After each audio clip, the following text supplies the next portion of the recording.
নমস্কার দর্শক বন্ধুরা, সবাইকে আন্তরিকভাবে স্বাগত জানিয়ে শুরু করছি আজকের রেসিপি। আজকে আমি একটা নিরামিষ সবজির রেসিপি তোমাদের সাথে শেয়ার করব। তার জন্যে আমি এখানে পরিমাণ মতো ভেন্ডি বা ঢ্যাঁড়স কাটার আগে ধুয়ে নিয়েছিলাম, তারপর মিডিয়াম সাইজ করে কেটেছি। আর তার সাথে অল্প একটু মিষ্টি কুমড়োও কেটে ধুয়ে নিয়েছি, আর একটা বড় সাইজের গোটা আলু কেটে ধুয়ে নিয়েছি। আর আমি এতে দেব পটল। আমি এখানে ছোট সাইজের 4 পিস পটলকে ছোট ছোট করে কেটে নিয়েছি। এই রেসিপিটা কিন্তু রুটিতে খাওয়ার জন্যে একেবারে স্পেশাল রেসিপি। তবে এটা ভাতের সাথেও খাওয়া যাবে, মুড়ি মেখেও খাওয়া যাবে। আমি কিন্তু বানাচ্ছি রুটিতে খাওয়ার জন্যে। সত্যিই বলছি, দুর্দান্ত হয় এইভাবে রেসিপিটা বানালে। আর সবজিগুলো দেখো আমি কিভাবে কেটেছি। মিষ্টি কুমড়োটাকেও ডুমো ডুমো কেটেছি, পটলটাকেও ডুমো ডুমো কেটেছি, ঢেঁড়সটা তো লম্বা লম্বা একটা মিডিয়াম সাইজ কেটেছি, আর আলুকেও কিন্তু মিডিয়ামভাবে চৌকো চৌকো করেই কেটেছি। এই দুর্দান্ত সবজির রেসিপিটা আমি কিভাবে বানাবো সেটা কিন্তু স্কিপ করে দেখো না। ধাপে ধাপে আমি কিভাবে বানাবো সেটা কিন্তু দেখো। দেখলে তোমরাও কিন্তু সহজেই বানিয়ে নিতে পারবে এই দুর্দান্ত টেস্টি রেসিপিটা। সবের প্রথম আমি রান্নাঘরে এসে গ্যাস জেলে কড়া বসিয়ে দিয়ে কড়াতে দিয়ে দিচ্ছি পরিমাণ মতো তেল। খুন্তি দিয়ে তেলটাকে কড়ার উপর পর্যন্ত চাড়িয়ে নিচ্ছি। ততক্ষণে কিন্তু কড়া আর তেল দুটোই ভালোভাবে গরম হয়ে গেছে। এখন এতে দিয়ে দিচ্ছি আমি সবের প্রথম আলুগুলো। এবার খুন্তি দিয়ে আলুটাকে কিন্তু উল্টে পাল্টে নাড়াতে থাকবো। আর এইভাবে নাড়াতে থাকলে তাহলে আলুর টুকরোগুলোর সব দিক ভালোভাবে ভাজা হবে।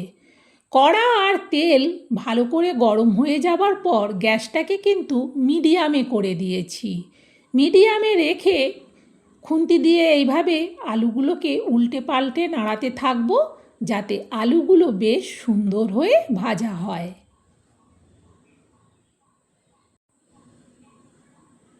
দেখো আলুর কালারটা কতটা সুন্দরভাবে পরিবর্তন হয়ে গেছে। আলুটা কিন্তু অনেকটাই ভাজা ভাজা হয়ে গেছে। এখন দিয়ে দেবো এতে মিষ্টি কুমড়োগুলো। সব মিষ্টি কুমড়োগুলোই একেবারে বাটিতে করে তুলে দিয়ে দিলাম। আবারও খুন্তি দিয়ে উল্টে পাল্টে নাড়াতে থাকবো। এখন আলুর সাথে মিষ্টি কুমড়োটাকেও ভেজে নেব।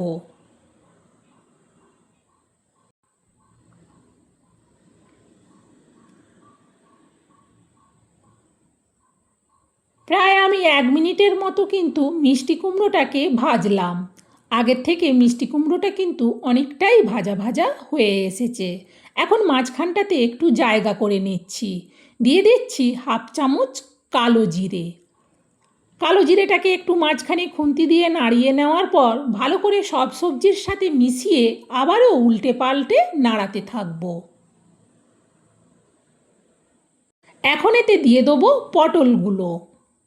সব পটলগুলো একেবারেই বাটিতে করে তুলে দিয়ে দিলাম। এবার খুন্তি দিয়ে আবারও মিষ্টি কুমড়ো আর আলুর সাথে মিশিয়ে পটলগুলোকেও নাড়াতে থাকবো। পটলগুলোও কিন্তু তাহলে ভালো করে ভাজা হবে। আবারও আমি মাঝখানটাতে একটু জায়গা করে নিচ্ছি। এই মাঝখানটাতে জায়গা করে নিচ্ছি তার কারণ মাঝখানটাতে তেলটা আছে। দিয়ে দিচ্ছি গোটা জিরে 1 চামচের মাপে 1/2 চামচের বেশি। তেলের মধ্যে জিরেটাকে একটু নাড়িয়ে নিলাম। তারপর সব সবজির মধ্যে খুন্তি দিয়ে জিরেটাকেও মেশাতে থাকবো আর সবজিগুলোকেও উল্টে পাল্টে নাড়াতে থাকবো। এখন এতে দিয়ে দেবো পরিমাণ মতো হলুদ, আর দেব অল্প লঙ্কার গুঁড়ো।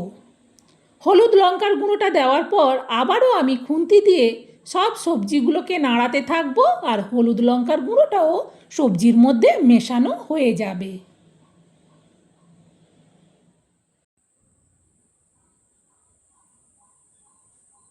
এখন আমি এতে দিয়ে দেবো ঢ্যাঁড়সগুলো। ঢ্যাঁড়সগুলো বেশি আগের থেকে দিলে কুমড়ো আলু সেদ্ধ হতে হতে ঢ্যাঁড়সটা কিন্তু সেদ্ধ হয়ে গলে যাবে, সেই জন্যে ঢ্যাঁড়সটা সবের শেষে দিলাম। ঢ্যাঁড়সটা দেওয়ার পর আবারও খুন্তি দিয়ে ভালো করে সব সবজিগুলোকে কিন্তু উল্টে পাল্টে নাড়াতে থাকবো।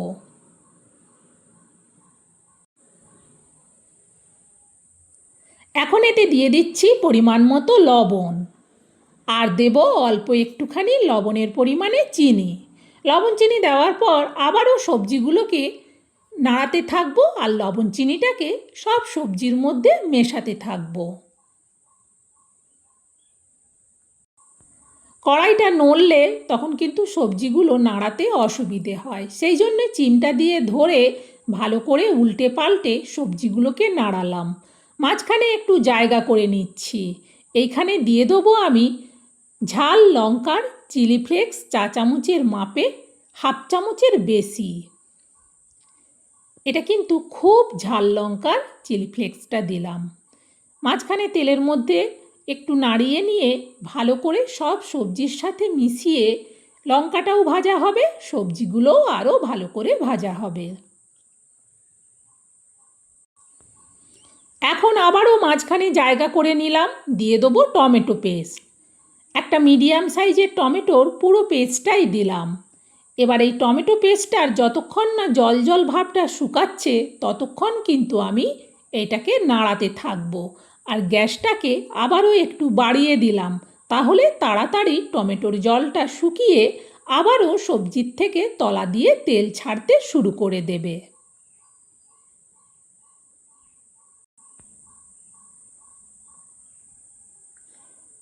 সুন্দরভাবে কিন্তু টমেটোর জলটা শুকিয়ে গেছে, আর একটুও কিন্তু এতে জল জল ভাব নেই। এখন আমি ওই টমেটো পেস্টটার বাটিটা ধুয়ে অল্প একটুখানি জল দিয়ে দিলাম। এতে কিন্তু আর বেশি জল দেব না। এবার এটা ঢেকে দেবো, গ্যাসটা কিন্তু কমানো থাকবে। প্রায় মিনিট 4 মতো বাদে আমি কড়ার ঢাকনাটা খুললাম।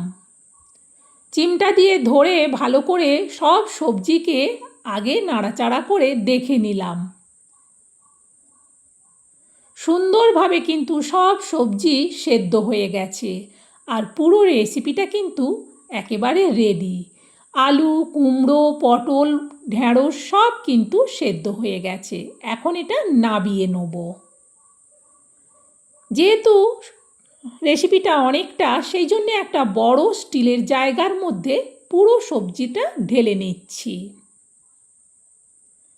বন্ধুরা, এইভাবে নিরামিষ সবজিটা রান্না করলে সেদিন কিন্তু আটা একটু বেশি করে মাখতে হবেই, কারণ যে 3টে রুটি খায় সে কিন্তু সেদিন 4টে খাবে। সত্যি বলছি, রেসিপিটা এতটা টেস্টি হয়। আমার এই সবজিটা আমি যেভাবে রান্না করলাম তোমাদের কেমন লাগলো সেটা কমেন্টে জানিও। ভালো লাগলে একটা লাইক দিও, আর রেসিপিটা শেয়ার করে দিও, যাতে আমার দেখানো পদ্ধতিতে সবজির রেসিপিটা বানিয়ে সবাই বাড়িতে খেতে পারে। রুটি, ভাত, মুড়ি সবের সাথেই কিন্তু খাওয়া যাবে। স্পেশালি রুটি দারুণ লাগে খেতে। বন্ধুরা, আজকের মতো রেসিপি শেষ। আবার অন্য দিন অন্য রেসিপি নিয়ে চলে আসবো। ততক্ষণ তোমরা সবাই ভালো থেকো, সুস্থ থেকো। টাটা বন্ধুরা।